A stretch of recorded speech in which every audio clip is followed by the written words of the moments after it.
Is the mic on? Yeah, okay. Decided to work this time. What's going on, people? Happy Wednesday night.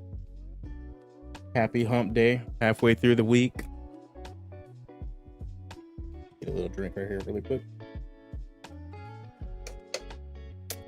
How's everybody doing tonight? Nice little late stream. Maybe get some design going. Yeah, I pulled up the Kickstarter for this Pathfinder Abomination Vaults. This is supposed to be the ARPG game, very similar to Diablo. I've been hooked. The game is ridiculously fun. If we get stuck on some design stuff today, we can just always hop over and play some Diablo. I choose you over Diablo. You need two screens, and then you can have Diablo on one, and then you have me on the other. Best of both worlds. There's always your phone. Oh my god, this is loud. I haven't seen this. I want to see the footage they have going on for this. 500 years since your kind cut my family's throats and trod upon our ambitions. Oh, vicious. But the vengeance of a daughter is no thing to be trifled with. And I am returned to claim what is mine by right. But now, you and your pack of meddling rats. I wonder what art style they're gonna go with for this game, because they kind of have like a. Okay, never mind. I was gonna say the comic art is very Darkest Dungeon-esque. My horde of monsters, cultists. Hey, what's going on? Playing Warcraft. Ooh, man. And my pet abomination. Haven't touched Warcraft since the Legion. No. What was the expansion after Legion? Unleash your power. Okay. So they're going with a kind of like more serious Baldur's Gate-esque Diablo art style for this in terms of graphic. But they're definitely focusing on more on a hack and slash, which is cool. So come forth, brave heroes. But I think people would have loved if they would have had like a AAA-esque Pathfinder game that followed the rules of second edition. What's going on, Nick? Hi, my name is Frederic Martin. Yeah, the graphics, it looks fun. But that's the thing, man. They're gonna have to compete with Diablo. So I have two things come up. I have the Dreadnought. I have the Luchador. Luchador is sitting at one sale away from silver. We are at 100 sales on the Luchador. It hits 101. We're at silver. Once we do that, I want to come out with one huge update for this. I've said it before. I'm calling it the heavyweight update. And this is going to be a big old chunky boy, because the plan is to add at least 2 to 3 more subclasses. And I already kind of have, we're going to be adding at least 2 to 3 subclasses. So right now I have Mask of the Twin Soul and Mask of the Galvanic Grasp, a tag team based subclass, and then a grappling shocking subclass.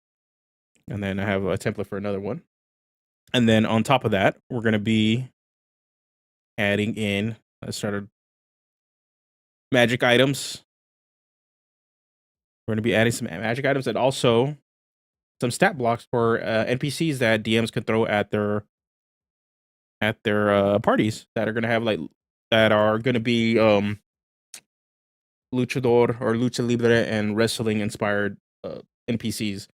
So one I want to do is you're going to get access to, or I want to create a referee kind of stat block, sort of like a ringside manager, valet sort of character or NPC we can have on that too.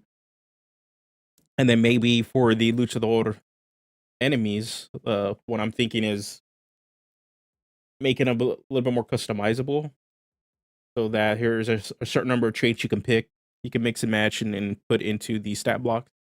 And then you'll have your low tier sort of green rookie wrestler, and then all the way up to like a harder, more boss-like heavyweight champion that luchadors can fight, that you can just kind of plug and play into your games. So that's the general idea I want to do with this. So yeah, so we hit silver. I'll probably be double working between Dreadnought and Luchador. Dreadnought, on the other hand, where do we leave off? So last Friday, I haven't touched this since last Friday. I did some like a lot of work on it. So now, going down the list, we have names for a lot of features now. It's starting to kind of come together. We're operating off of Dreadblow. If you guys have been in the Dungeoneers Pack Discord, I've been like throwing some ideas around, like possibly changing Dreadblow. And I've been putting them in the homebrew design channel. Unless you guys aren't in the Dungeoneers Pack Discord, you can always just go to in the description. You can get a link there and join us there.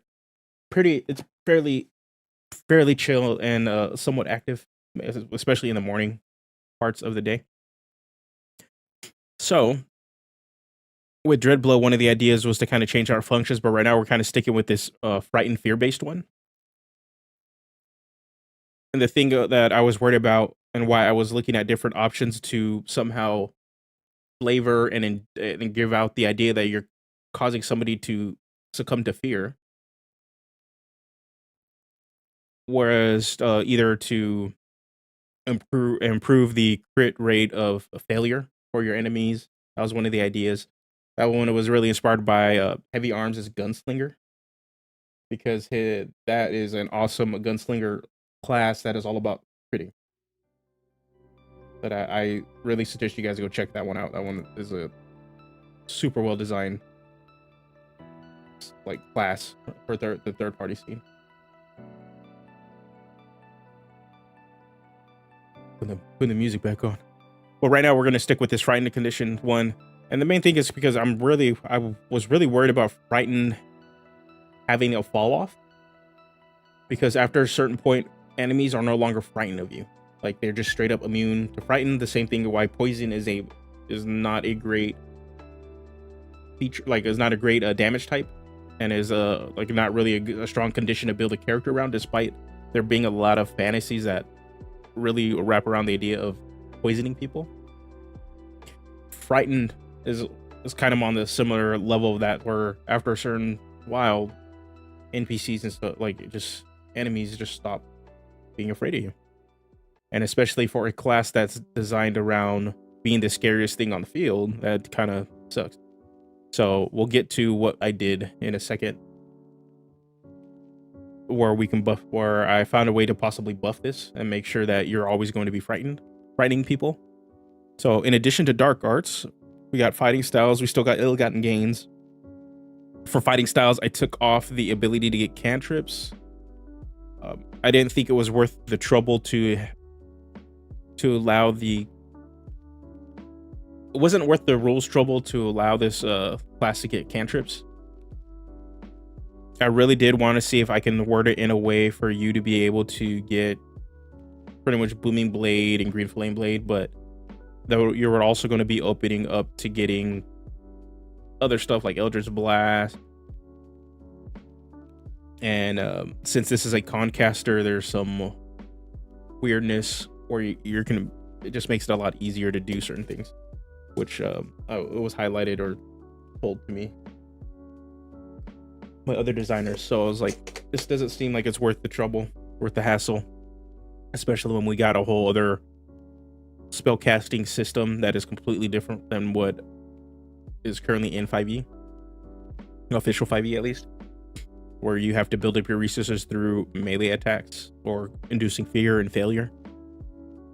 So I ended up cutting that. Only other thing other than that, fighting styles are pretty much the same, but what we're adding at third level, very similar to how the paladin has channel divinity, where they can call upon divine forces to kind of do cool stuff, whether through their oath or just being able to I believe in 1D&D it's like divine sense. They can just sense a bunch of stuff, and I believe I can't remember what it is for current 5e, but similar in idea to channel divinity for Death Knights, Blackguards, and in general that sort of that fantasy trope. They're able to command, or they use power words. That's a big part of the fantasy. They use these pretty much cursed words of power to do pretty much to do magic. It's part of their magic. So that is what profane command is. There's going to be these verbal commands that you're going to get a base one as part of the class, and then your subclasses will have another command that they can use to do pretty much another way to give us access to being able to give a flavorful subclass features, while also not feeling like we're taken away from doing cool stuff or being forced to like power up Dreadbolt through the class too. That was one of the things. So I was like, okay, so I can have the fantasy of using corrupted power words while also still being able to focus in on another feature that will let me boost up Dreadblow in the subclasses. So right now, like an idea for that, part of the Death Knight fantasy is being able to raise dead and have at least a pet that is pretty much a skeleton or zombie to fight with you. And while kind of similar to Diablo, you have the necromancer summons a bunch of undead. I still want to let you have access to being able to at least summon a dead minion, an undead minion to fight with you. So for their profane command, their word is going to be rise, and they will be able to, after a creature's been killed or whatever, they can use a bonus action to raise it. Yeah. So divine sense is a 30-foot area. You know how many of X creatures are there, but not who or what they are. Walls block it. Yeah. That's pretty much what 1D&D their channel divinity is now. That's instead of having it a first level feature, they moved it to their channel divinity for paladin. So for us, it's going to be words of power that are going to pretty much give us different abilities that we can use for different subclasses. I'm still trying to figure out what the core idea, the mainstay for the class will be for this, or for profane command. Literally, when I wrote this, I was like, oh, power word. But I was like, you can't use that because there's literal spells called power word. So that's what profane commands are. They're power words. And I'm probably going to look back at Blackguards and from previous editions, their classes, and see what kind of abilities they did. I might toy with the idea that profane command makes it so that critical failures are more common. Yeah, summoning a minion sounds cool. Yeah, and that's just really a part of the Death Knight fantasy. Is just like you want to be able to summon minions. That's why it's a whole subclass for Death Knights in Warcraft. That's why Necromancer is pretty much built around it in Diablo. And for a lot of D&D lore, their stories, Death Knights tend to be able to summon the dead. Right, and even in Eberron, you go to the setting of Eberron, the Bone Knights of Karnath have the ability to summon the undead or fight with them. They have pretty much like some necromantic capabilities. All right, we're still trying to figure out subclass or like names. As soon as we find that, I can rename subclasses. I don't. Well, I think if every subclass had a summon, while it would be cool, this would turn this class into the pet class, and that fantasy isn't filtered throughout every Death Knight or Dark Knight Death Knight fantasy. I thought about it. I was like, oh, this could be like the heavily armored like pet tank class, you know? I was like, oh, that'd be kind of interesting, a different play style. But what I really see this as a debuffer, some sort of single target debuffer that pretty much singles out a single creature to most extents and just pretty much makes it easier for people to beat it up.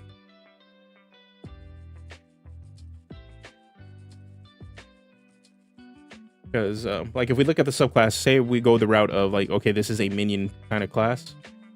Where's all the subclass ideas? Oh, there's spells. All right. A Bone Death Grave Knight. Okay, of course they're going to be able to. They will be able to summon undead minion.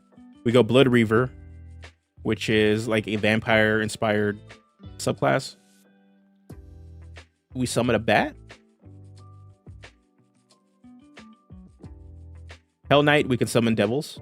Right, that one's like very easy. You can start off with an imp, and then it eventually evolves into like a high level devil. Shadow Guard, shadow creatures. All right, Void Caller. If we're gonna do like some sort of summoning thing, maybe a aberration. Right, maybe. And Spellbreaker, it would just be like regular familiars from a mage, like for wizards, right? Some of the like for me, it's like, okay, we're starting to turn this into more of a pet class, and then we have to start balancing around pets, and then that's when the heavy armor and all that stuff starts to become an issue. Like it starts to become a problem because like that's kind of how you balance against a bit of pet classes at times. If your character is going to be more defensive and heavily armored, your pet needs to generally be weaker and be more supportive. Or if your characters or if your pet's going to be the tank, you generally should be the weaker frail one. Part of it, the reason is because your character has, got to think about it this way, you're going to have two hit die pools, 2 HP pools you're dealing with. So you kind of have to balance around that in terms of, and also balancing out your action economy.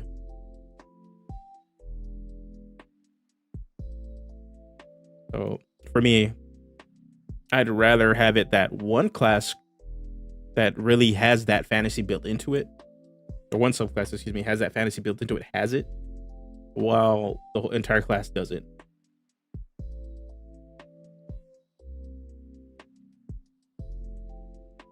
Okay, so after Profane Command, we got our subclasses, right? We're just talking about this. Extra attack, just your standard extra attack. I took away the ability to, or it's not that I took away, I moved it to a later level.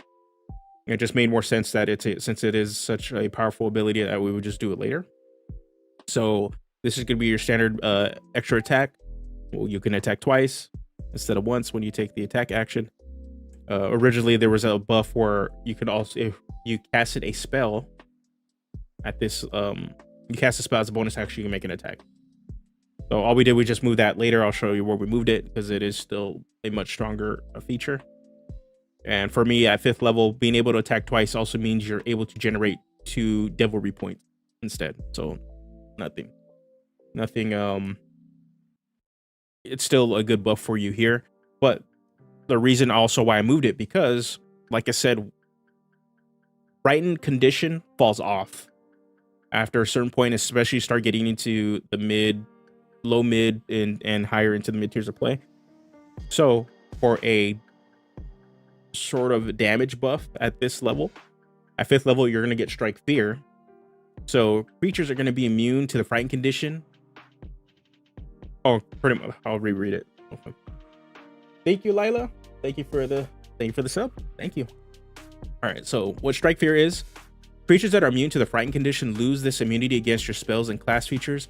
They'll have advantage on saving throws to avoid or end the condition.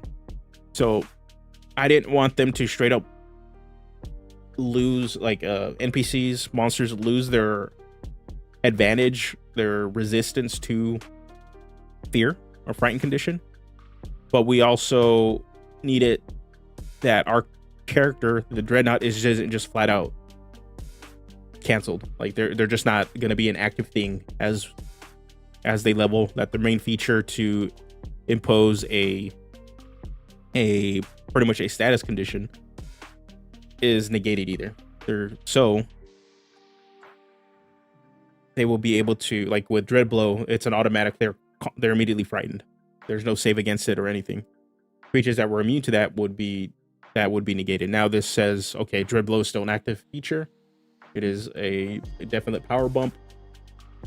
Also, like goes into that fantasy of like the Dreadnought is forming and becoming the scariest thing on the battlefield. Yeah, you can be fighting a dragon, but that Dreadnought, this Death Knight, this Dark Knight is also really, really scary, and he's on your side. So this is power bump at 5th level for the class. Then at 7th level, we have Malefic Metal. What this does is gives you advantage on death saving throws and gain immunity to the frightened condition. Would it be too powerful to change frightened to paralyzed for high levels? As a consistent thing without a save, still, yeah. Because think about it this way: the monk at this level gets Stunning Strike. Stunning Strike eats up so much of the monk's power budget at that level, and despite monk being perceived as relatively weak in other aspects of its kit, part of it is because Stunning Strike is too good at these lower levels. So if we put it at a higher level, it still might not be as big of an issue, but it still would need some restrictions so that when there's some level of counterplay and you can't spam it like the monk. For me, it might be one of those things that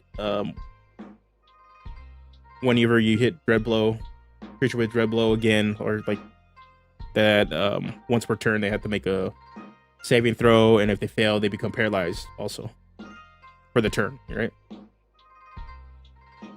That could be something later, but probably something I'll have to think about it, because paralyzed is just a very, very scary condition.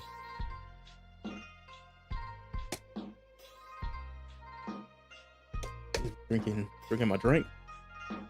Okay, and then after this, at level 9, we're gonna get Profane Command, Consume Curse. So the general idea behind this one, I'm not sold on it yet. We might just replace it.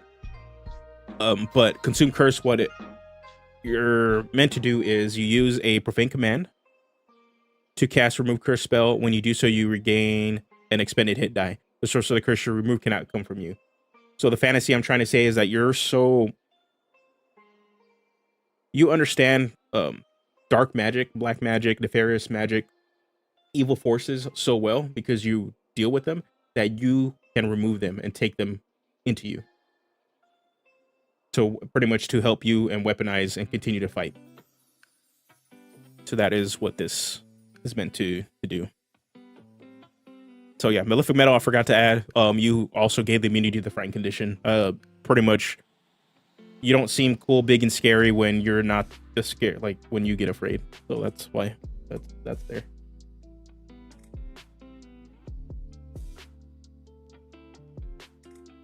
Then, jumping all the way to 11th level, what do we have is Skull Crack. When you hit a creature with a melee attack using strength, that creature has disadvantage on the next saving throw it makes against a spell you cast before the end of your next turn. So this is a bit more of a power bump to help you land some of your other attacks, or some of those, when we actually get to a spell list for this class, like some of those like spells, conditional spells that will really help you get a bigger edge, and especially in the longer fights. There's also going to be some sort of like some of the spells that we're creating for the class that are going to be like more melee centered spells. They're going to have status condition on top of that, which I'm hoping to add more of. So there's that. Then we got Vile Vitality, which is really straightforward. You regain all hit down on a long rest. So normally when you take a long rest, what people don't kind of forget, that you only regain a certain amount every long rest. You don't regain your full pool of hit die. So this makes it so that since you're going to be using that as a resource to kind of help fuel spell casting at times too, you can just regain all that hit die. And also, whenever you finish a short rest, your exhaustion level, if any, is decreased by 1. This plays back into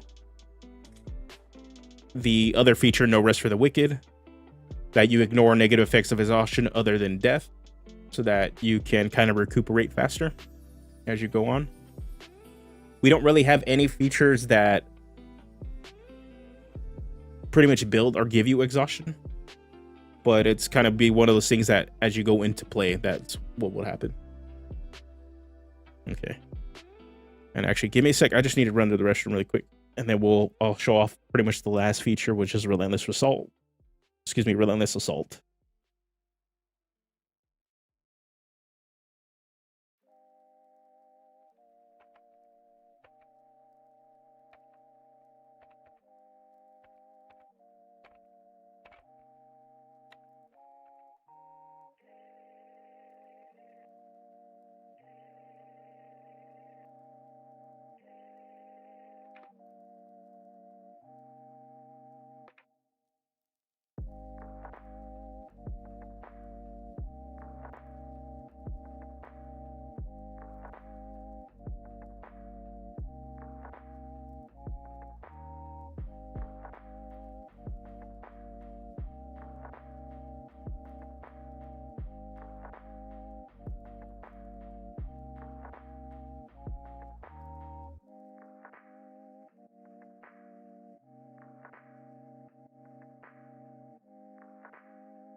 Okay.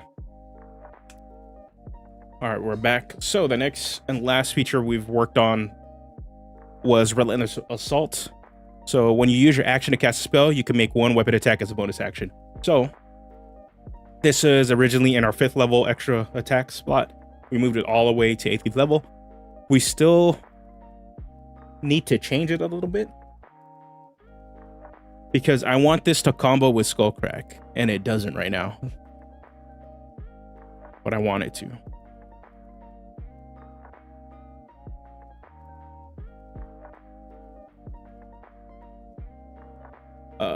Does that mean you don't have to eat? I believe in the rules it says if you go while without food or punishment, your punishment is levels of exhaustion. That could be a thing. Like, another way to impose it, your character forgets to eat, doesn't rest when they need to rest, and then they get those levels of exhaustion.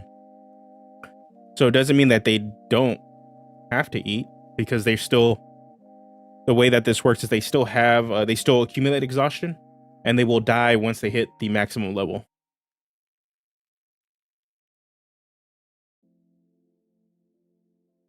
There's some stuff we can still play with, like features that can give you exhaustion, but I think one of the things that is why the Berserker Barbarian, nobody really likes it, is because it does that and it's so debilitating. But since you are ignoring the effects of exhaustion, it can be one of those things where it could be one of those things where we might be able to like have some effects that provide exhaustion somewhere. What I might be looking at and wanting to do, because for me, we have 2 ideas really in place, or kind of 3 that we're kind of toying with, right? Exhaustion, using hit die, and then we have this new casting system. Where's Dark Arts? That you generate points as you do more melee stuff, so you can cast spells. Kind of have like 3 things that are going on that like I'm not sure if they are unified.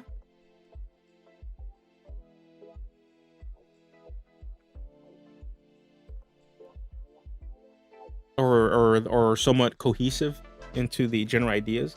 Part of me is like, the very fact, like, these 2 are cohesive. So we got Dark Arts, and then Ill-Gotten Gains, where as a bonus action you can use your hit die to spend pretty much get your maximum number of devilry points for your level, so that you can immediately cast a spell.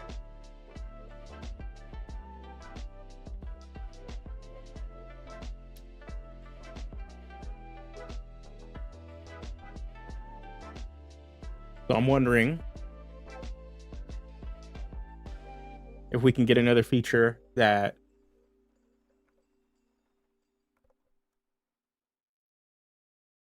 maybe plays with the idea of exhaustion.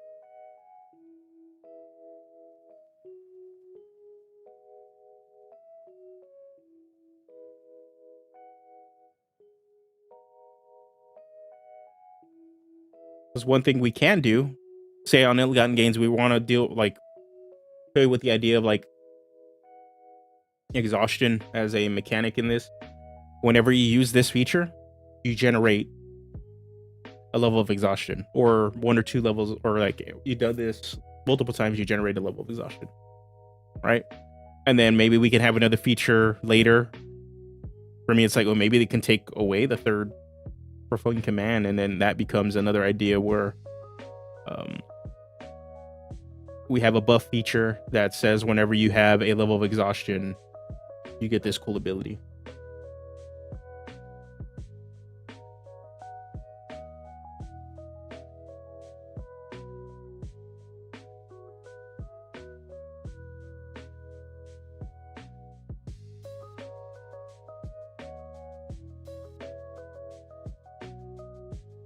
That can be something we can look into. Some sort of exhaustion mechanic. Let me pull up. I want to pull up called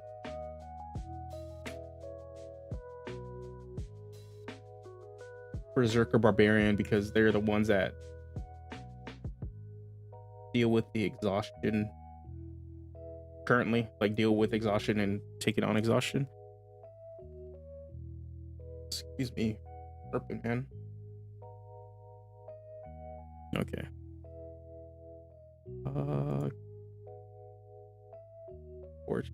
Okay, we go solo big. We're gonna go. No, it's not. Okay. So. Okay. Nope. Go back to this. Let me. Yeah, of course it's not gonna do that. Oh wait. Give me a sec. I'm a big dummy. We can look at this another way. Solo share. What do we got?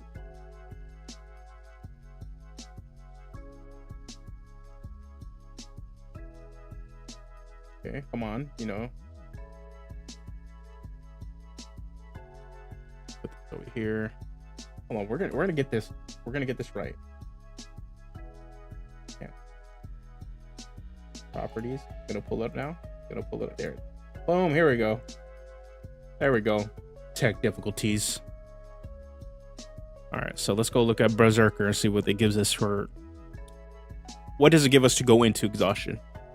Starting when you choose the path at 3rd level, you go into a frenzy when you rage. If you do so, for the duration of your rage, you can make a single melee weapon attack as a bonus action on each returns. After this one, when your rage ends, you suffer 1 level of exhaustion.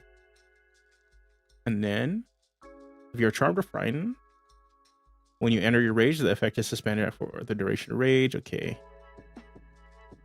So you don't really get anything. You don't get anything except an additional attack for exhaustion, right? When you do so, choose one creature that you can see within 30 feet of you. If the creature you can see or hear you, it must succeed on a wisdom saving throw or be frightened of you until the end of your next turn. On subsequent turns, you can use your action to extend the duration of this effect on the frightened. So there's nothing. Then why have it?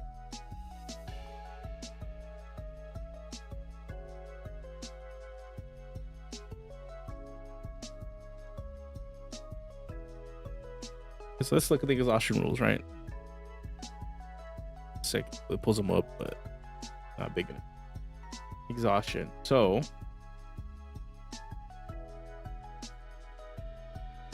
after 6 level, pretty much you hit level 6, you're dead. The only reason I'm like thinking, oh, maybe we can limit the amount of times I use ill-gotten gains in pretty much have that exhaustion effect on it, so that you can build some levels of exhaustion. Like you're kind of, it's another way of another idea, another way of saying you're giving up a part of your like your being, that fantasy, or you're sacrificing a part of your soul, your magical self, your life energy to be able to do certain things, and you get benefits for doing it.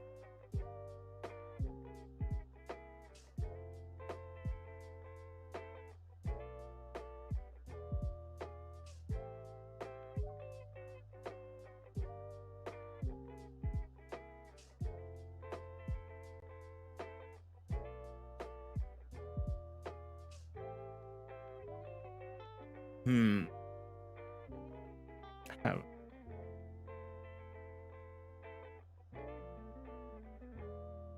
Okay, some ideas are brewing in my head. I'm just gonna like kind of design some features right now.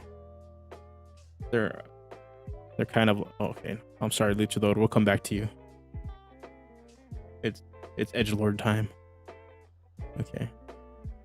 Yeah, we do got spell features. Okay, so these are a lot of. See, this is the idea portion of this document workshop area. So these are old features that we didn't end up using. We can pull from later if we think this idea. So we have different versions of Deathblow down here too. So one of the ideas, instead of having Deathblow, you have something called Doom. Whenever you hit a creature with a melee attack using strength, you can choose to begin concentrating as if you're concentrating on a spell, cursing it with Doom. You do not need to make Constitution saving throws to maintain concentration checks as a result of taking damage. While the creature's cursed this way, the lowest number they must roll on a d20 to score a critical failure with subsequent melee weapon attacks increases it by 1. You can't increase the threshold of scoring a critical failure above 5. So the general idea of this is to make it so that they're more likely to automatically fail on an attack.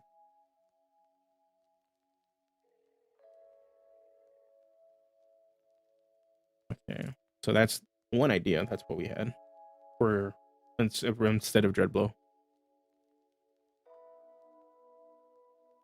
And then the whole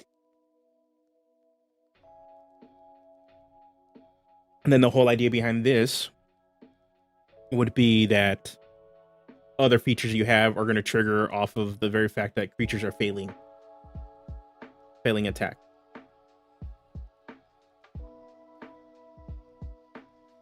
So okay, we're gonna take this, but it's another idea we can toy with if we don't like how Dreadblow works in practice.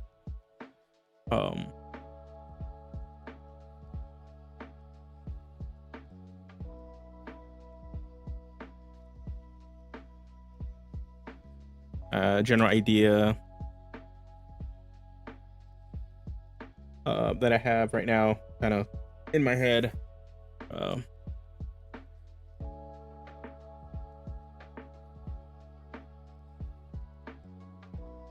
the start of your turn,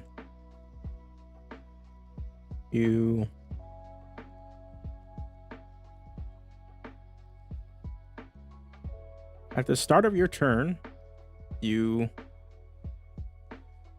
generate a point of a devilry point.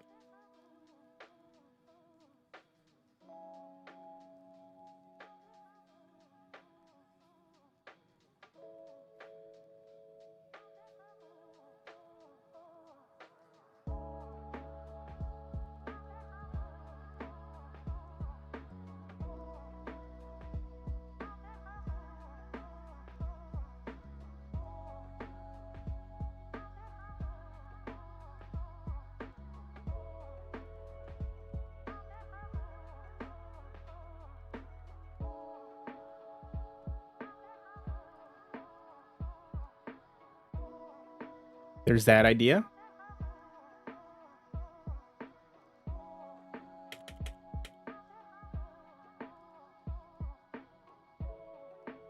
Exhaustion creates magic.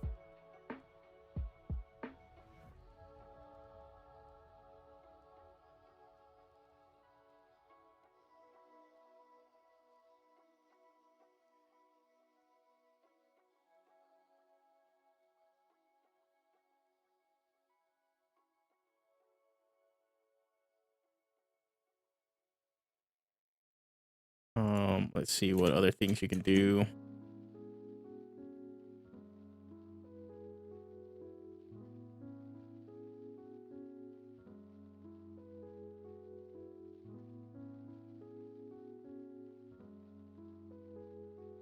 Okay.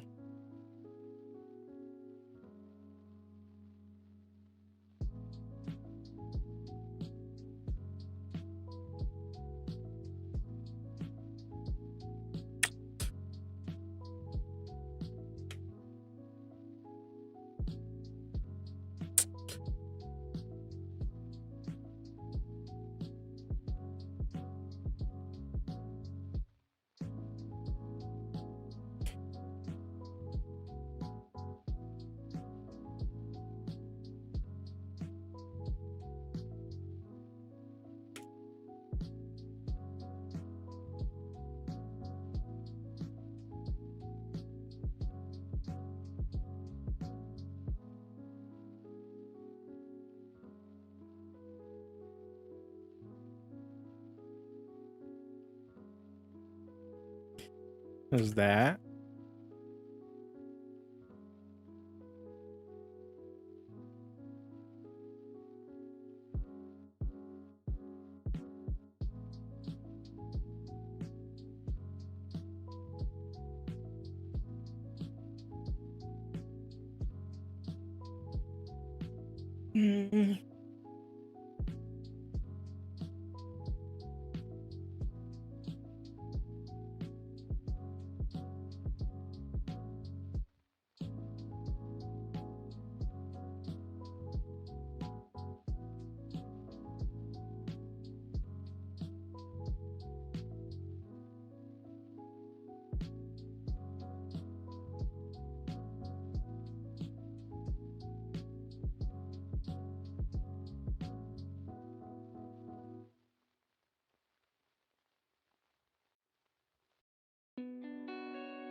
Level of exhaustion to your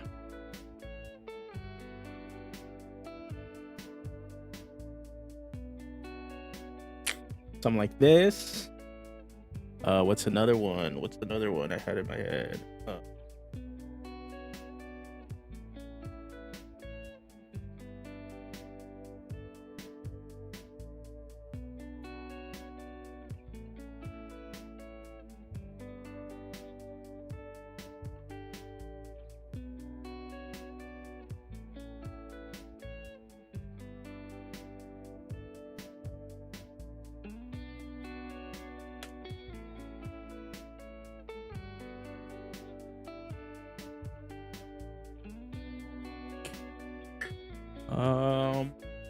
Shoot.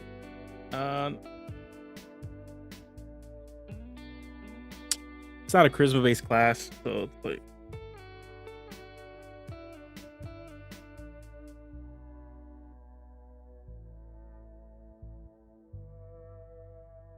not a charisma based class, so wanting to give it a like and had a bad thing.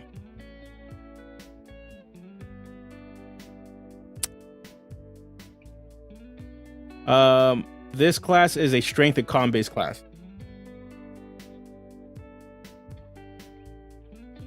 Strength and con, no cantrips.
Um,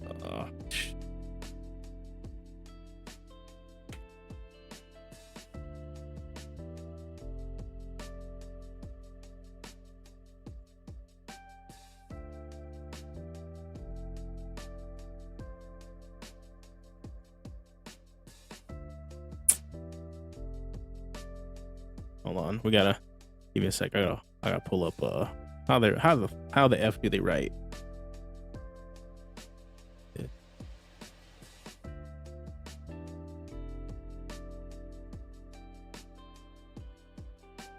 Oh.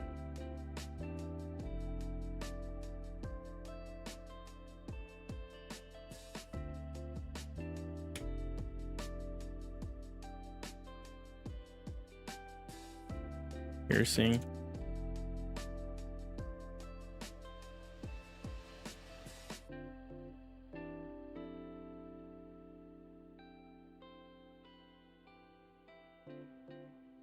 There's that. Numb.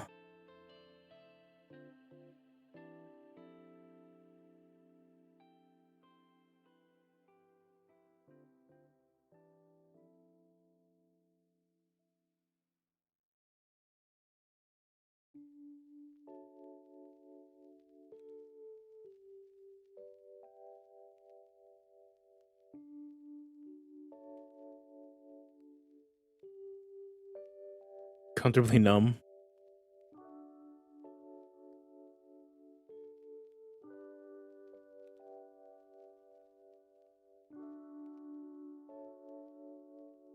And then there's okay.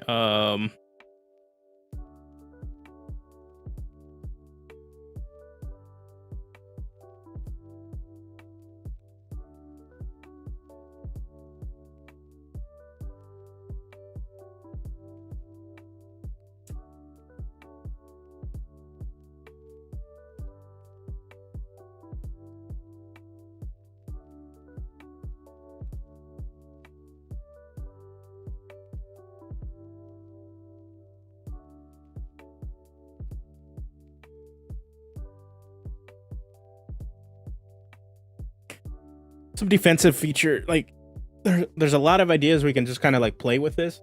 Like we can do a lot of different things. Like I think we should. I'm kind of like into the idea of having some sort of features that play with exhaustion, ill-gotten gains. We'll add an exhaustion. Like after you use this feature, you gain a level of exhaustion. So you're not spamming it. That's another thing I'm kind of afraid of with. Excuse me. I'm kind of afraid of with ill-gotten gains that you are. This becomes spammable. Excuse me, burping. Another thing to consider is that okay, if we don't want this spammable but also not as punishing, if we were to add an exhaustion clause on this,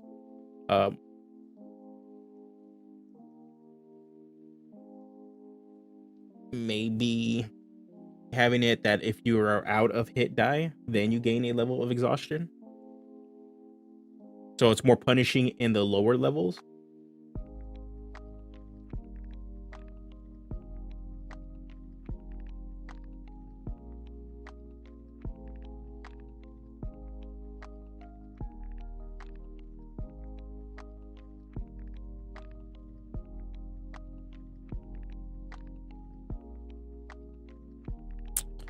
Okay, got a lot of ideas. We can play with a lot of stuff. I'm actually. Here's the thing though. Okay, if we're gonna put it somewhere, we're gonna put this general idea.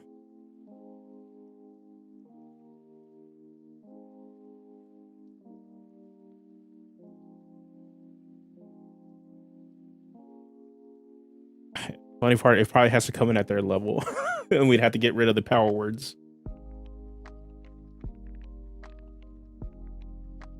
Then we'd have to get rid of the power words.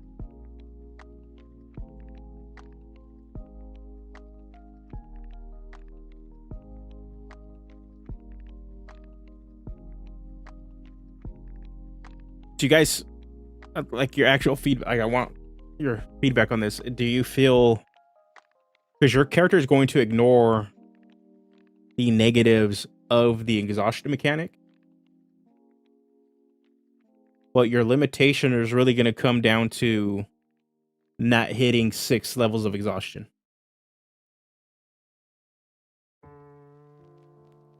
And then one of those features at the end could be something like, if you hit 6 level of exhaustion, you don't die outright, you know, you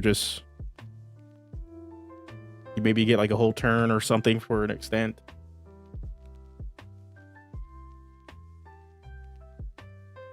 But then you die afterwards, you know?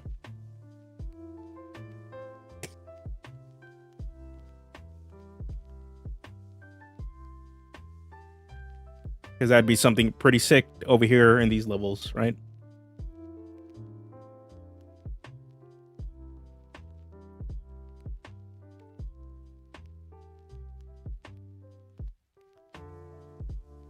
But is that something you feel that is,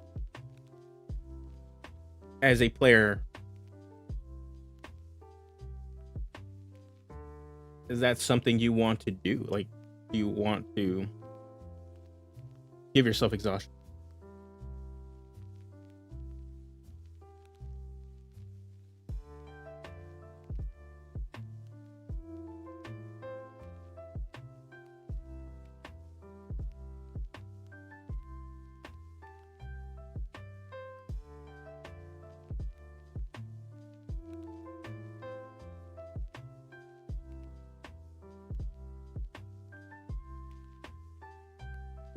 Yeah, because for me, it's like, we have this idea of like, okay, like we ignore exhaustion and we can recover from exhaustion a lot quicker, but we don't have any benefits for being exhausted. And I wouldn't mind adding that somewhere. It's like, okay, we have a benefit for being exhausted. Yeah, well, okay, well, that's why we brought it up. I think you missed it, Daryl. The reason why Barbarian Berserker sucks is because your benefit sucks for going into Rage and Berserker mode and getting the level of exhaustion. You're getting an extra attack. You're getting an extra attack for your duration of Rage. And there's no way to clean up your exhaustion. That's why it sucks. Like, the extra attack is good, and okay, you get the loss of exhaustion. But in nowhere in here are you able to clean up or ignore the effects of exhaustion. Right? It sucks. That's why it sucks. Disadvantage on ability checks, at least going 1 level into it. You're never really going to want to use your main highlighted feature really after that, because then your speed is halved. As a second, like you do this like twice a day. And then if you're taking short rest, you're not losing levels of exhaustion.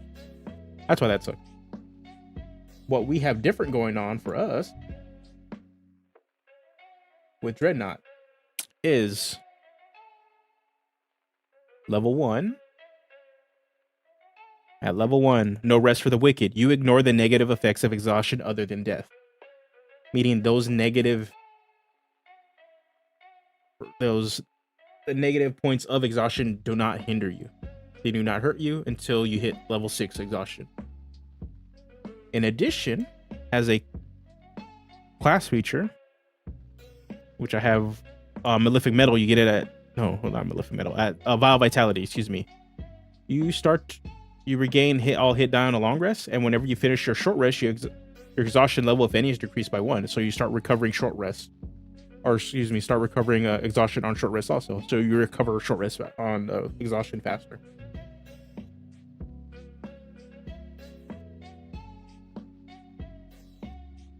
Yeah, for me, we're already reducing the 2 negative impacts of exhaustion, but there's no reason other than that we're just better at not becoming exhausted. There's no reason to go to become exhausted. Why would we want to put ourselves into that state? You know what I mean? What, like, give ourselves a benefit for being exhausted?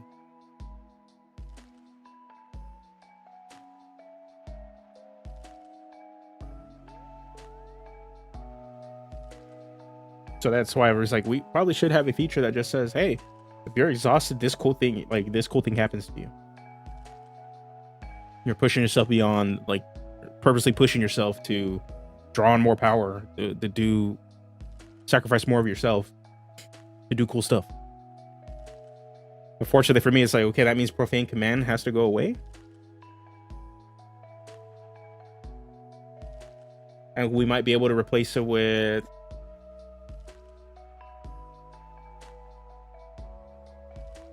something else.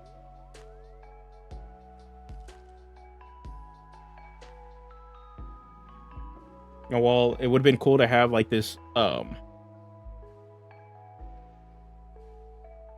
this idea of, how would I say it? The power word fantasy.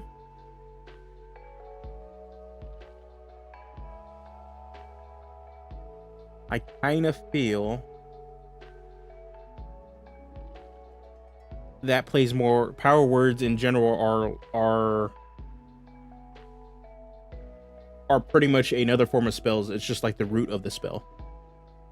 The pretty much the baby steps of the spell. The raw magic part of the spell. So for me, it's like, if we really want to have that fantasy the power word spells, we can probably create more power words, to be honest, and filter them out in this as this class for spells. Maybe even give some of these as either features, power word features, or create new spells that are exclusive to subclasses. Yeah, perhaps some of your subclass features could be amped by your levels of exhaustion. Yeah, that can be another thing too. Because another idea, like the Reaver, the Blood Reaver class, that is, I want that to be either some sort of like damage over time, blood, like you're just draining blood from people and eating it up. And either that helps recover hit die, that can also recover exhaustion faster.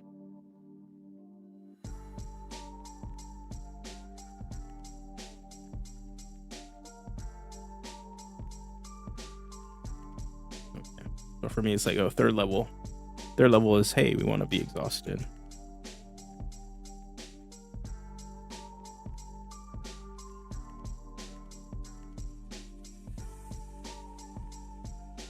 Okay, we're gonna move profane commands out. I think we'll do power words instead. Excuse me. We're not. Let's play with this idea. Play a profane command here.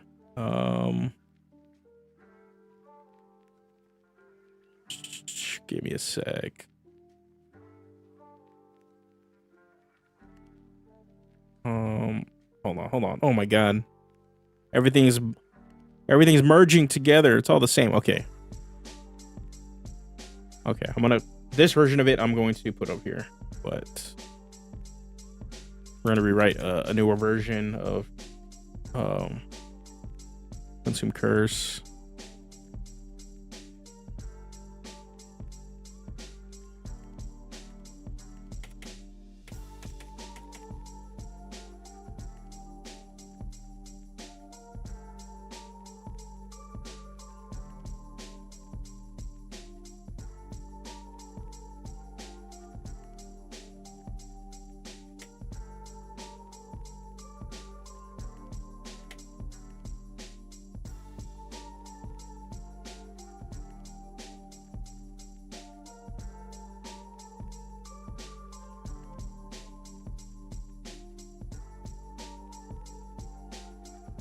Okay, just do this as all night long rest. Cool down instead. Still, if we want to play with the idea here of like eating curses at 9th level, we can probably also play with the idea of like maybe this can be another exhaustion benefit or an expanded exhaustion benefit. Okay.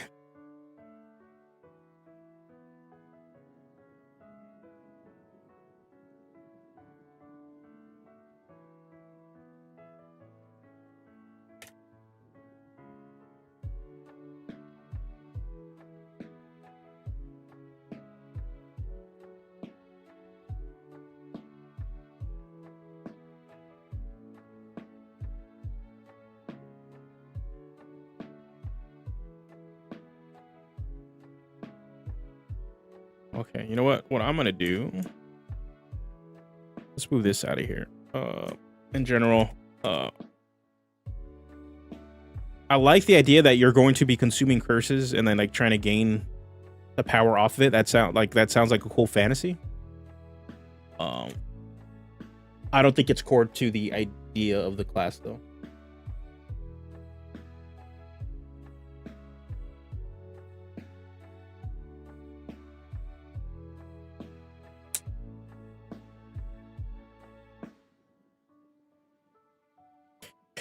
You sacrifice a part of your life essence in exchange for your power. As a bonus action, you can spend a Dreadnought hit die and gain the maximum devilry points for your Dreadnought level as shown on the Dreadnought table's maximum devilry points column.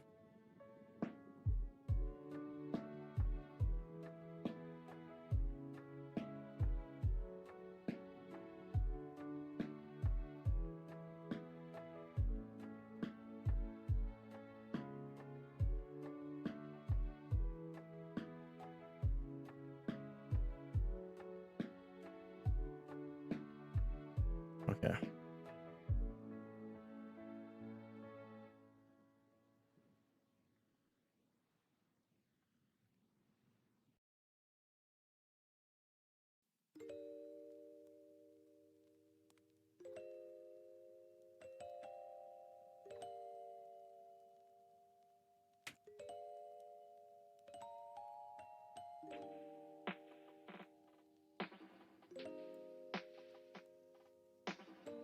Okay. When you use this feature, you suffer 1 level of exhaustion. And then at level 9,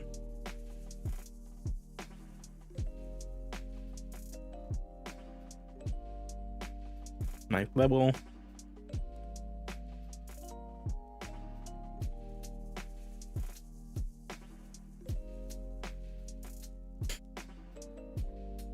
Alright, give me a sec. Another restroom break, and I need to stand, move my desk into.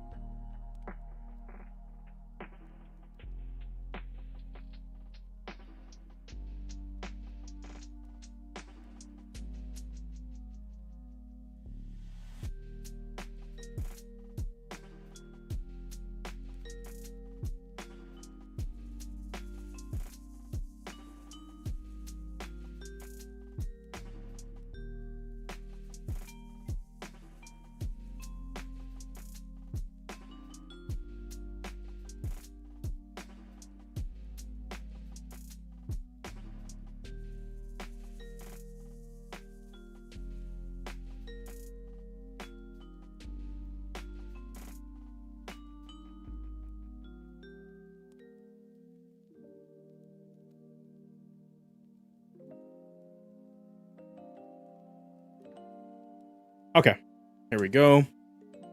We are back. Okay, we're in standing mode now. Stand up while we do this. Okay. So now I'm kind of like looking at the ideas. Let me see.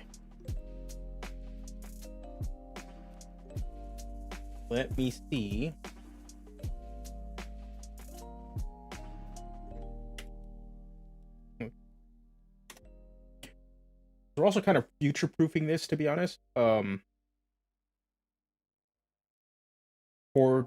the update for D&D, pretty much for 1 D&D. So, because despite me playing other games, I'm much more comfortable designing for 5e right now. Like if I wanted to design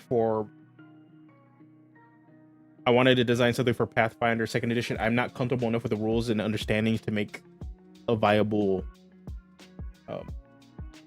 homebrew for that game system.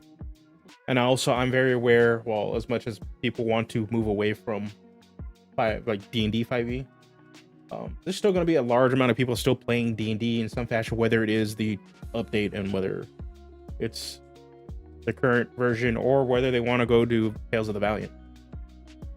So I'm gonna have pretty much multiple versions of this class, so that when I do decide to do a big update for the folks that are moving on to the new version of 5e, it's not gonna be that much that big of a overhaul, unlike something like the Luchador, where there has to be a significant overhaul to make it work.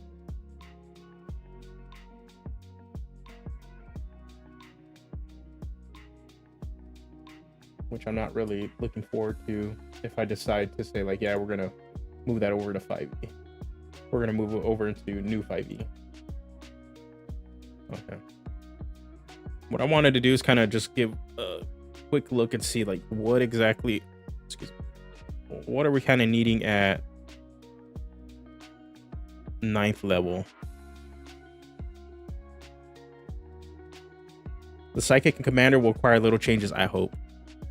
And I want to look at the Commander class that you have designed. You mind if I because I'm gonna stream on Sunday. You mind if I take a look at that on Sunday on stream?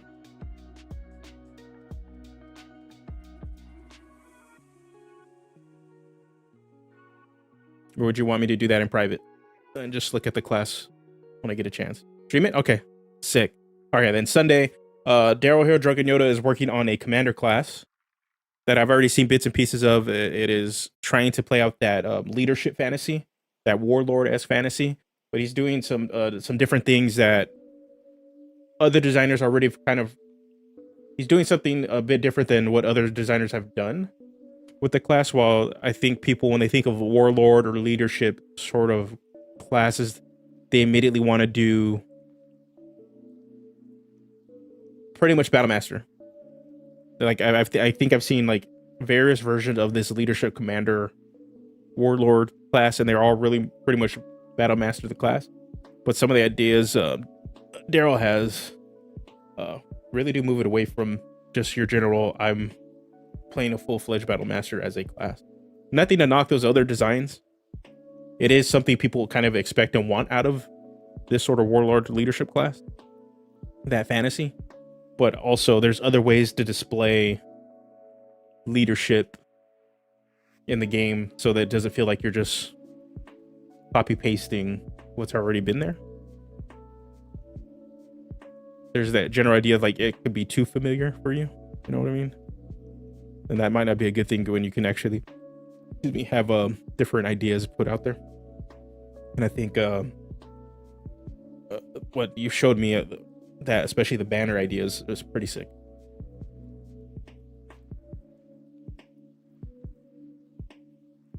You radiate a protective invisible aura that extends 10 feet from you in every direction, but it doesn't. Okay, so I'm looking at the new Paladin and kind of seeing what they get at these levels. So 3rd level, they're getting, excuse me. Yeah, 3rd level, they're getting Channel Divinity. So we get an exhaustion benefit here. And then at 9th level, they're getting Abjure Foe, which is pretty much a Channel Divinity upgrade. So if we do an exhaustion mechanic and the exhaustion mechanic upgrade later, it kind of really does work out for us.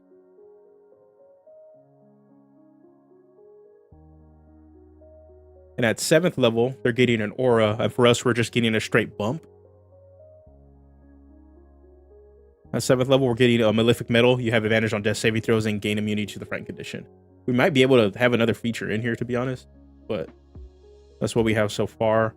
For the Paladin in comparison, they have the aura that buffs everybody for equal to their charisma modifier. That's within the area, the aura protection. So we could maybe have another 7th level feature that kind of does something a little extra. Because for me, it's like waiting until level 13 to kind of get this decrease exhaustion. It's like, man, kind of hurts. But I think like it's solid here, but it could be maybe something we do bump up. All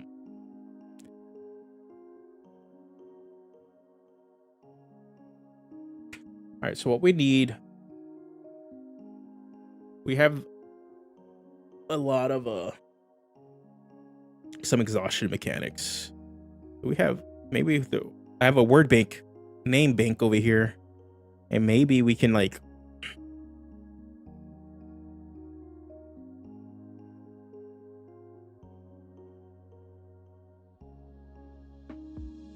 There's nothing in here that is saying that gives me the idea. Generates like anything that is like, yeah, this is what we're gonna name the exhaustion mechanic.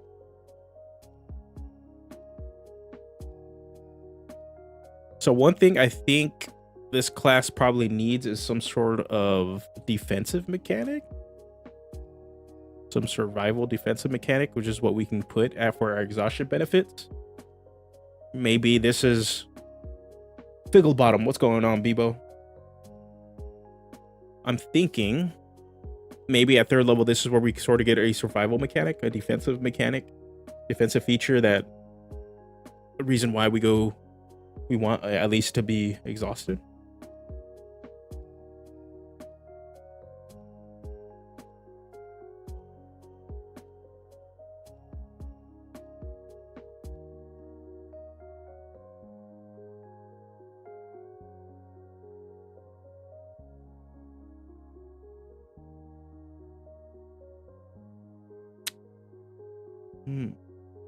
Trying to think.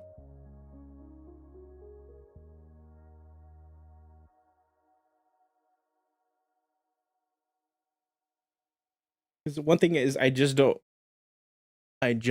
want to give like flat out like how Barbarian Rage has it, where you just have resistance to bludgeoning, piercing, slashing damage.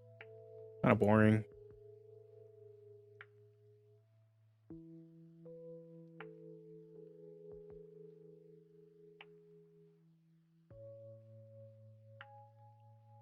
And I'm trying to really think of like what were some of the other ideas that we had for the Luchador.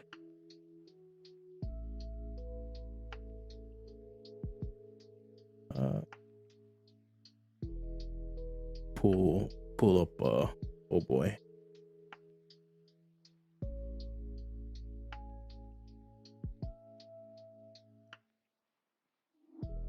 Something more akin to like Orcus Ferocity type of thing about resisting being down. I didn't hear no bell.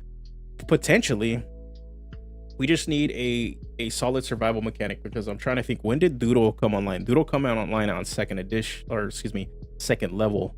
Smack Talk comes in at 3rd for Luchador.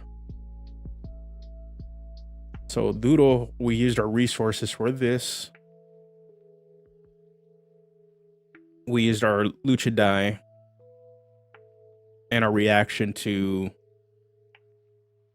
pretty much tank off some damage, because Fuerte was our big main mechanic. This time we kind of have like really, and then we have a lot of subclass features at this level. And then we had Smack Talk, which was like our main feature, or our taunt feature here. So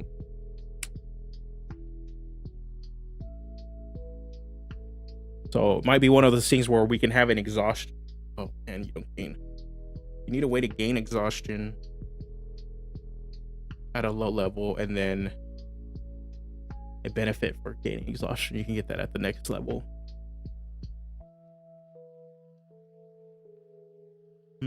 For this Dreadnought. Okay.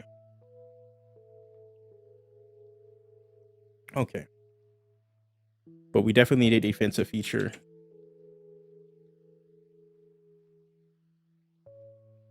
Defensive feature. Okay.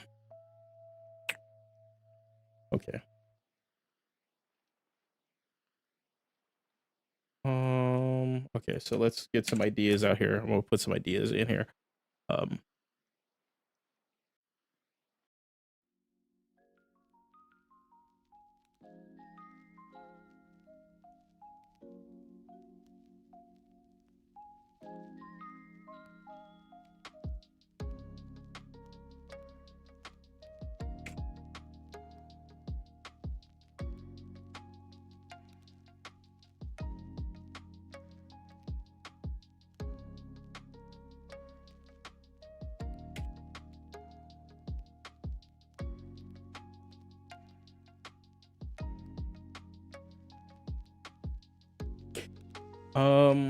Do we have a reaction feature? Do we have a reaction feature at this point? No, we don't.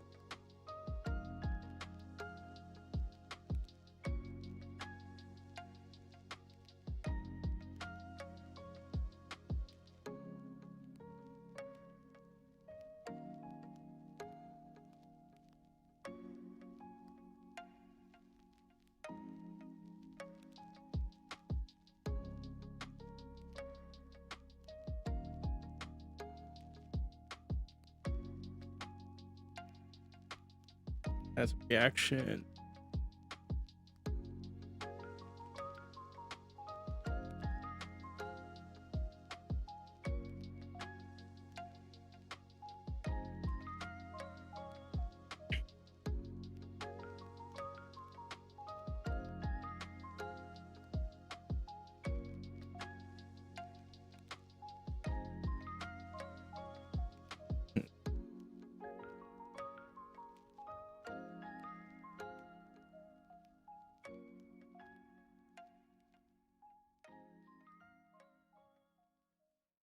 As a reaction,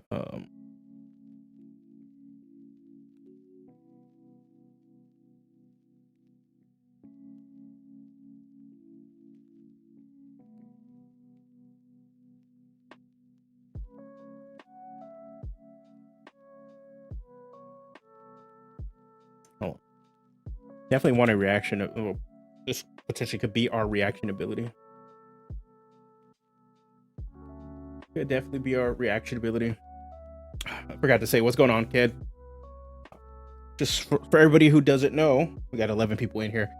For everybody to know, this Friday I'm going to be on Ketup's channel playing in a Safer System game, a Cyberpunk game, and I believe at 5 o'clock Pacific time, 8 p.m. Eastern time this Friday. I'm going to be there. Let me get the full on who's all the guests, because we have a pretty stacked group in this game. I'm super excited. Let me see who we got. We got Bob World Builder, Nerd Immersion, you know, not couple big guys.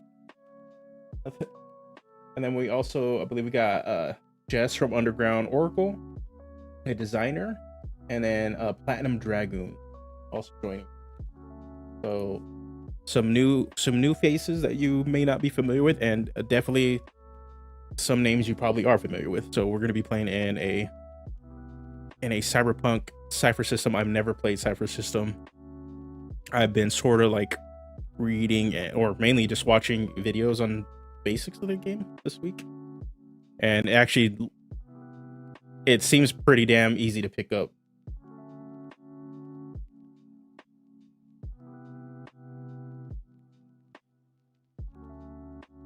Ooh, so yeah, so this Friday definitely go to Ketup's channel. I will be posting a link to it on my community page, but also in the Discord when it goes live. Definitely go check us out. It's gonna be super fun. I'm super excited. I'm eyeballing the character Brickhouse. He looks to be a big old tanky dude, and that's right up my alley. Arms like Jax from Mortal Kombat. I was sold. Okay, in the Alien RPG, each level of stress has a greater chance of bad things, but increases your chances to succeed on rolls as you go into survival mode. I like balancing acts like that, cost versus benefit. So for us, since in 5e, exhaustion sucks and increasingly sucks, this class, as a suggestion by Taryn, an Indestructible Boy, a friend of ours, friend of the channel, and mutual friend, he suggested we ignore the negative effects of exhaustion other than death. Just bam, right at first level. So right now I'm looking to the idea, we're toying with this, and it's like, well, how can we use that to our benefit and make it a balancing act for the class, or if that's going to be too much on it, because Dark Arts is a spell generating feature. So you generate points to cast spells, but you're going to generate those points every time you hit somebody. You drop a creature to 0. You cause a roll with disadvantage, or a creature begins their turn cursed by you. You're going to gain those points. Ill-gotten gains gives you a shortcut, or you can use your hit die to pretty much just give you maximum number of your devilry points for your level, so you can immediately cast a spell. But if we add that, but we have no reason to really go into exhaustion besides just ignoring it. and we're able to recover exhaustion at later levels faster. But we get no benefit, or we don't get anything for exhaustion.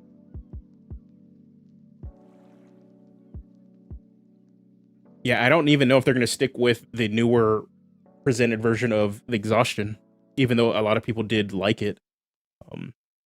So for us, if we're using exhaustion in this, we're ignoring all those negative benefits, but it's still one of those things where we have to balance. And your character is going to have to really watch. It's like you can accumulate a bunch of, like, you can accumulate this exhaustion, but if you accumulate too much, your character is going to die. And it plays into that self-sacrifice and also greed, hunger for power aspect of the fantasy of the class that I'm actually kind of like, in my head, I'm like, oh, this sounds actually really cool. You're using your hit die to generate points. You're consistently pushing yourself to do stuff. But if you push yourself too far, you're done. So you need to limit yourself.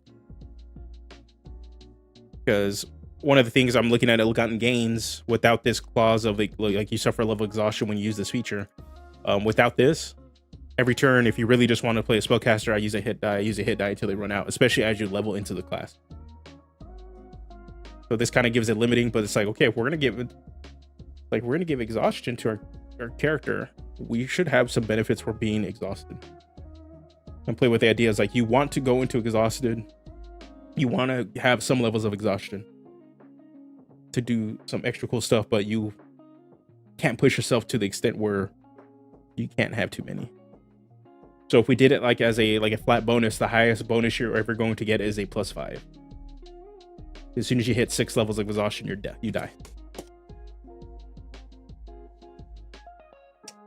That's what I'm like, gotta. So I'm wondering, like, well, okay, what kind? We want a defensive feature. We really don't have one.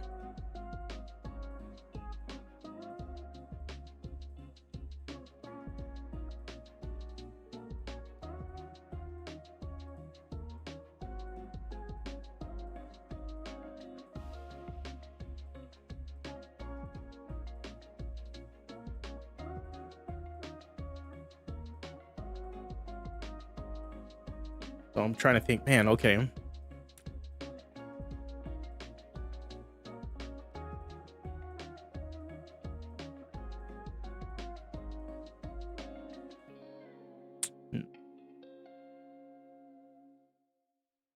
Oh, no, I don't want to look at this anymore.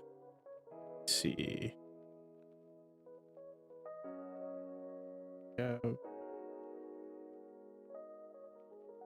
Just straight up die, man. Level 6 death.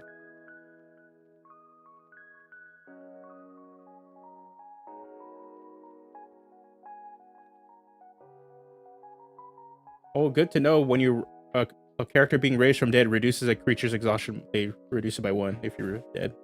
That's good to know.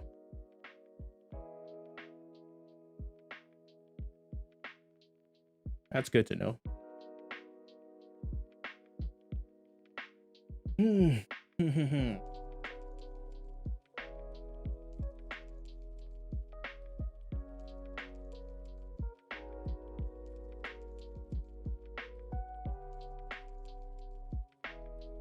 Yeah.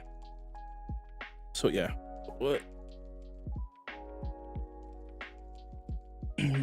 Trying to think, because I don't. Let me see. Let me look at my old.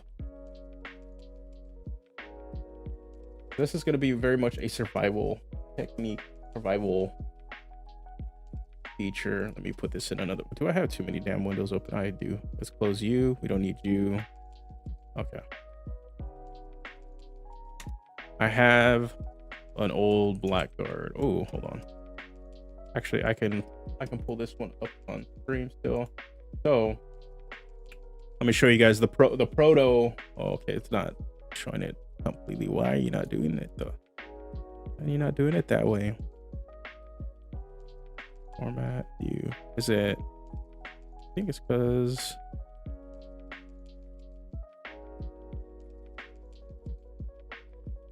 Oh, is it? Because.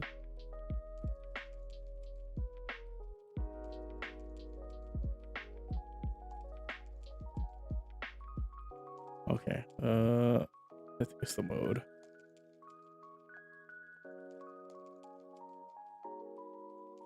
Either way.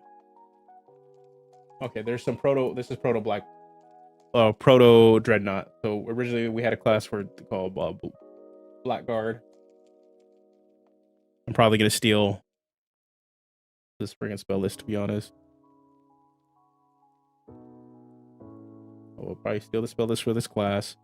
And then definitely our subclasses come from this still. Let me see.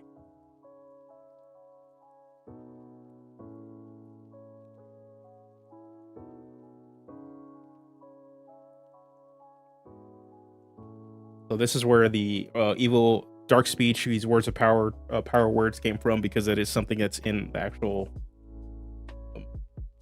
That is something that's in like old versions of Blackguard, like at 3.5.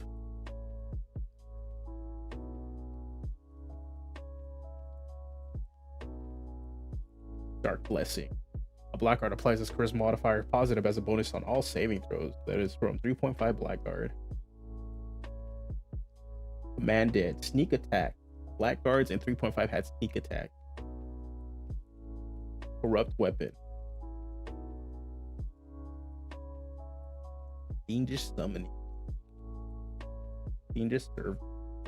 Empathic link. Empathic link. And I was looking at older UAs to kind of see what they kind of did with like this general idea, because there was the Oath of Treachery for the Paladin, which pretty much was the Blackguard. They even listed it as Blackguard in like the lore language or the flavor text and stuff. But it very much was supposed to be the stealthy paladin. It very much like wanted you to like use poison and that stuff. So any chance we can make high level feature that turns exhaustion points into expendable resources? Well, exhaustions are levels, right?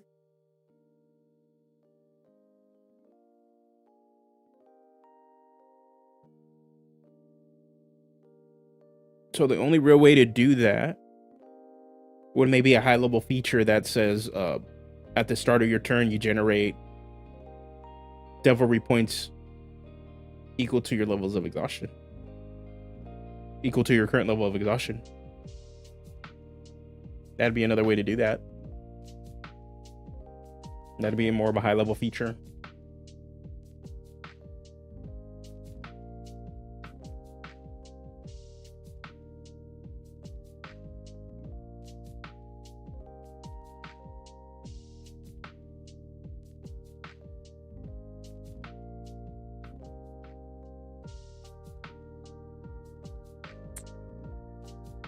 That can be something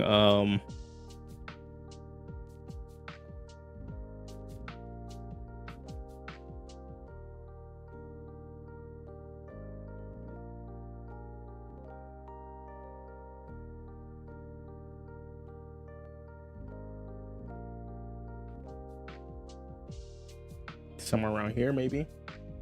Give me magic because I'm tired. Like somewhere at that level 15 or level 17.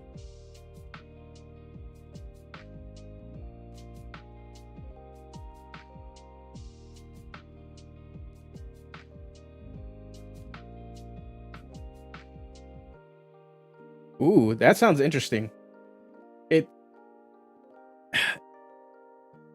I think like that's pretty much what the Luchador kind of like core mechanic was, is like the more you attack, the more you grappled, the more you slammed people, pretty much knock people down, prone them, push them, shove. You generate dice, a d6, and then eventually you use that your d6 pool that you accumulate to do signature moves, and pretty much just back and forth. And I like, while I get the simplicity of kind of just having these static numbers, or this like you have X amount when you start combat, what I found is like mechanics like the Lucha die generating your features, and then what it sounds like what you're doing where you're building wrath levels makes it more engaging for people that want to play martials, because they want to do the thing so they can generate all this power and then pretty much do like a kamehameha, like they're just generating all these resources and it just to spend.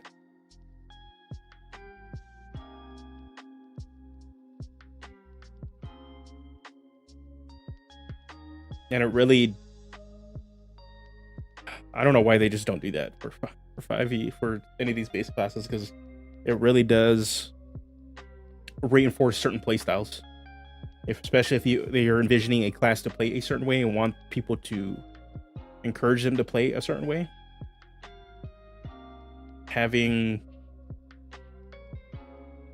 Generating a pool of resources each combat is pretty sick. Like definitely makes people play a certain way.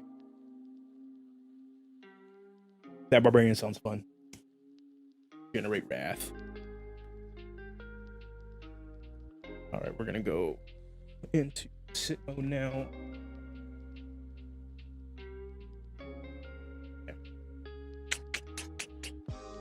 Okay, so maybe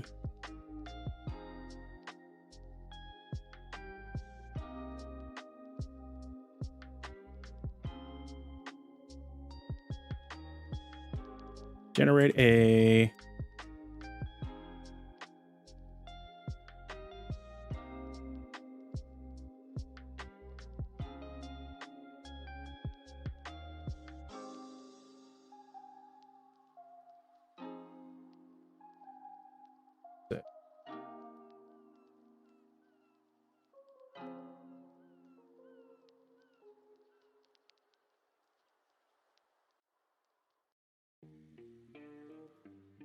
Ooh, okay. I just got your DM kit. I will definitely take a look at this.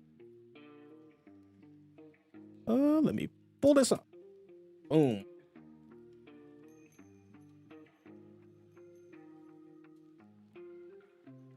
Oh, listen, I actually like your layout on this. Pull it off to the side.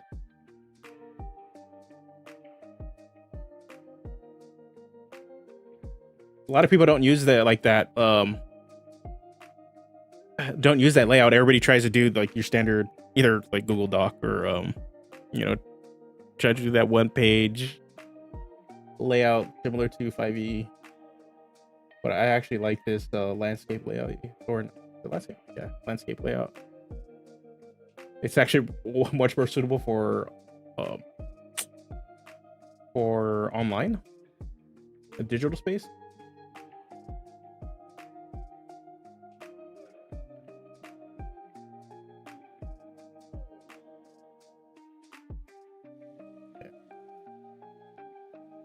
What I want to read. I'm reading it off screen. Okay, uncontrollable rage.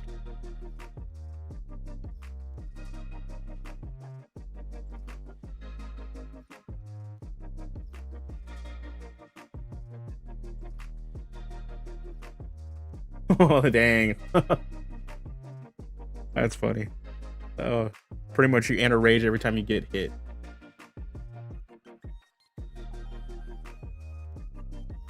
This barbarian sounds like they would be the meathead at the gym that is on steroids. Testosterone levels are all high, and you just accidentally bump your shoulder, and there's like, what's up, bro? Why'd you bump into me? I'll set that. Oh, there we go.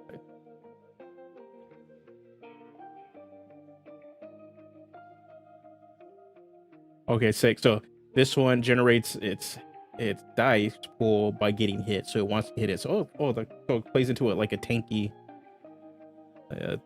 tank. That's actually sick. After you make a successful attack, you can add a number. Ooh, okay. Okay, that's sick. Okay.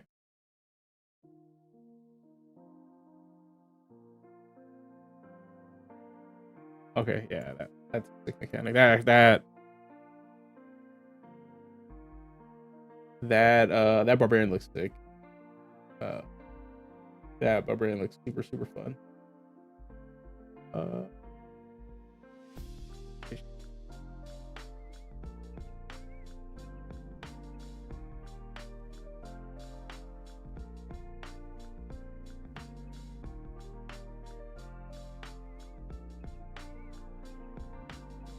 Oh, that is funny.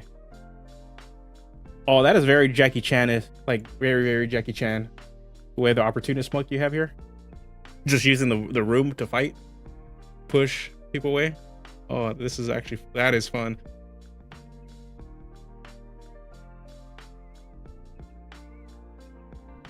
Okay.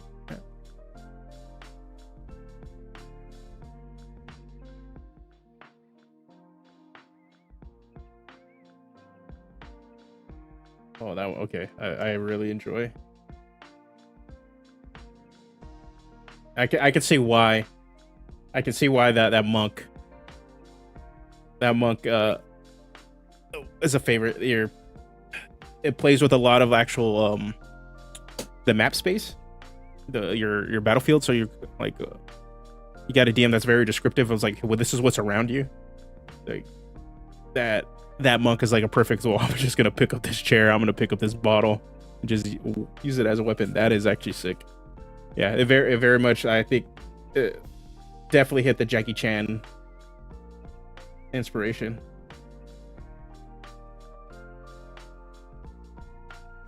Okay.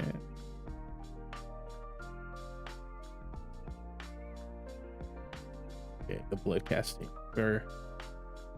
Very much what I expect. You're using your life as a resource. Yep. That's a blood magic. That's a blood mage. Definitely a blood mage. Okay. Trying to think. Part of me too is like, since I've been playing a lot of Diablo, like drawing inspiration from the Necromancer, because the Necromancer is kind of in that class of what a Dreadnought could be in a lot of ways. Like especially certain builds of the Necromancer in that game have very Dreadnought vibes, because you are wearing armor, you have a big old sword, you can summon undead, which was like, okay, that's the Death Knight. And then they have the blood build where you're just like AoEing everything and swinging around. I'm like, okay, like this is very Dreadnought vibes I'm going for. But okay, but what I'm trying to see, well, this is all when you use your action to cast a spell, you can make one weapon attack as a bonus action.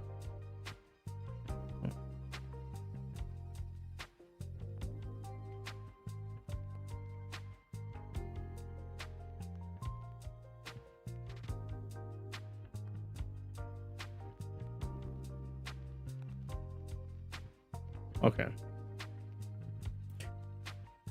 We're gonna wrap it up soon, because I really do need to sit down and be like, okay, but what are we really wanting out of this? We need a defensive feature. Give me magic because I'm tired.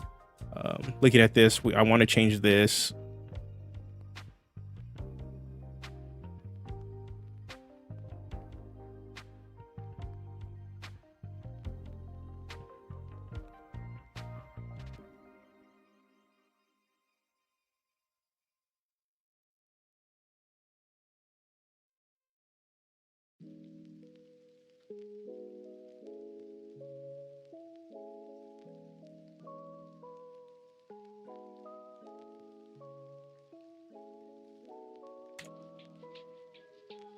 Okay, one thing. Okay, let me pull this up really quick. I keep closing Luchador, but Luchador does have certain mechanics and ideas that I actually think work really well, because some of it was actually stripped from spellcasters. So I want to look at what we did with finishing move. You choose it. Performing one of those signature moves, you can roll the Lucha die damage. You can deal maximum damage instead of rolling. When you do so, you can't do so again. Here. Okay.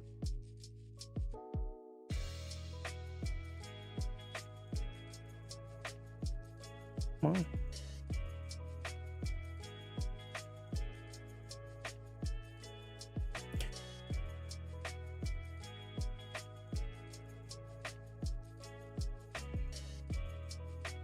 Relentless assault.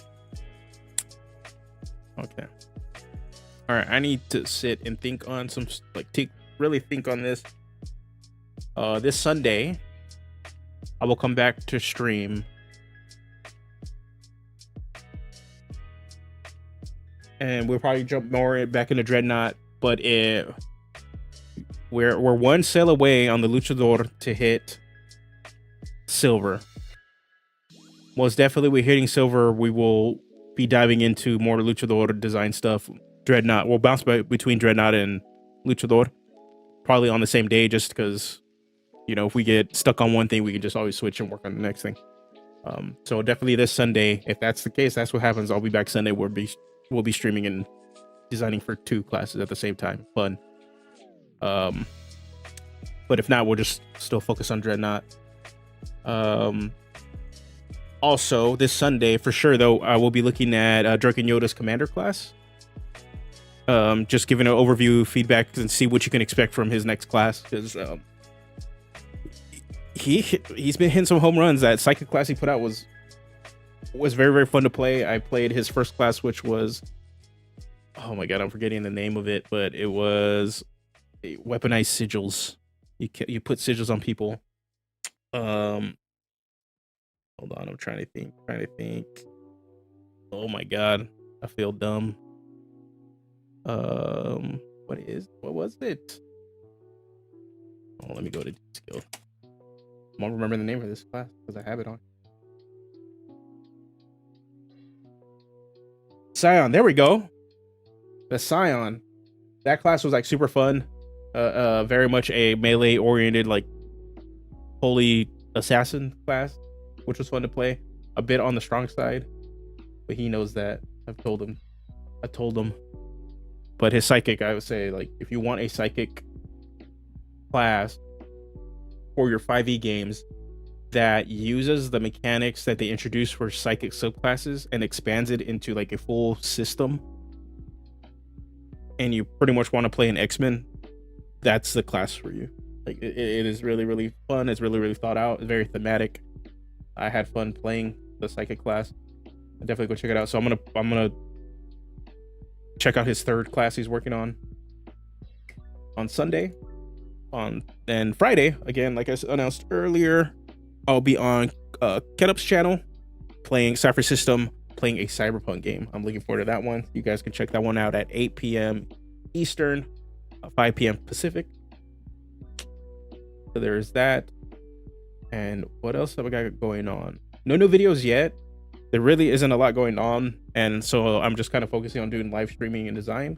Once there's some stuff to kind of talk about, maybe we'll see another video, or maybe I might follow up in the more, might just do a Cyberpunk, or not a Cyberpunk, but a Cypher System video, because now I get to play Cypher System.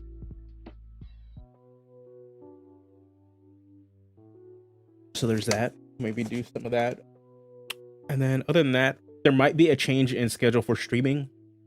They just offered me at work to change my work schedule so that I will be off every Friday. And if that is the case, they approve it, then instead of streaming 2 days a week, I'll just move to streaming every Friday. During the day, morning or midday.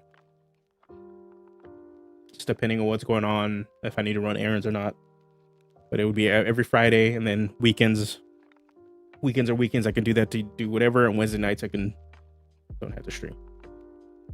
So yeah, so we'll keep everybody posted on that, because yeah, having a regular Friday, just one day stream, just every Friday, would be super, super fun. So we'll see if that gets approved or not. I've been wanting to stream on like my every other Friday, but there's a lot of stuff going on. So June, it's been weird. So yeah, so we're looking into that. Other than that, that's pretty much all I got going on. If you're a Patreon or a YouTube member, the 3rd episode of Unpacked is there. I sat down with my play group to talk about the OGL. It's probably gonna be the last time we're gonna be talking about the OGL, but also our experiences transferring or switching over to Pathfinder from 5e, on what we liked and what we don't like about the system. So if you haven't listened to that, or you're not a Patreon or YouTube member, for $1, you can get access to all 3 episodes. So, and then if you're on Patreon, you'll get access to every character build script I did in the past, which will still be good until next year, because then, you know, 5e changes and character builds for current 5e are obsolete. So there's that. But yeah. So yeah, if you're thinking about joining Patreon, you want to support the channel, support me directly, Patreon for $1, you get access to all the podcast episodes, and then same thing on YouTube. And you want to kick down a little bit more cash, they're always there. There's always that option too. But other than that, that does it for tonight. I will see you guys on Ketup's channel on Friday, and then I will see you guys back on Sunday with some more design, maybe some news, maybe some drama happen. We can dive into that too, maybe on Sunday. So again, thank you guys for joining, hanging out. I will see you guys this weekend. You guys have a good one and take care.